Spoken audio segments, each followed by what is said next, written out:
إذ قال يوسف لأبيه يا أبت إني رأيت 11 كوكبا والشمس والقمر رأيتهم لي ساجدين۔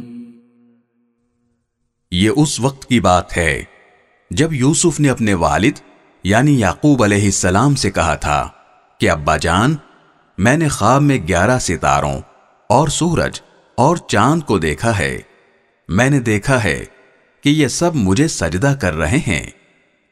قال يا بني لا تقصص رؤياك على إخوتك فيكيدوا لك كيدا إن الشيطان للإنسان عدو مبين۔ انہوں نے کہا، بیٹا اپنا یہ خواب اپنے بھائیوں کو نہ بتانا، کہیں ایسا نہ ہو کہ وہ تمہارے لیے کوئی سازش تیار کریں، کیونکہ شیطان انسان کا کھلا دشمن ہے۔ وَكَذَلِكَ يَجْتَبِيكَ رَبُّكَ وَيُعَلِّمُكَ مِن تَأْوِيلِ الْأَحَادِيثِ وَيُتِمُّ نِعْمَتَهُ عَلَيْكَ وَعَلَى آلِ يَعْقُوبَ كَمَا أَتَمَّهَا عَلَى أَبَوَيْكَ مِن قَبْلُ إِبْرَاهِيمَ وَإِسْحَاقَ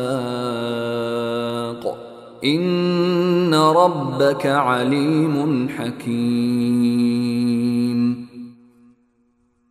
اور اسی طرح تمہارا پروردگار تمہیں نبوت کے لیے منتخب کرے گا اور تمہیں تمام باتوں کا صحیح مطلب نکالنا سکھائے گا، جس میں خوابوں کی تعبیر کا علم بھی داخل ہے، اور تم پر اور یعقوب کی اولاد پر اپنی نعمت اسی طرح پوری کرے گا جیسے اس نے اس سے پہلے تمہارے ماں باپ پر اور ابراہیم اور اسحاق پر پوری کی تھی۔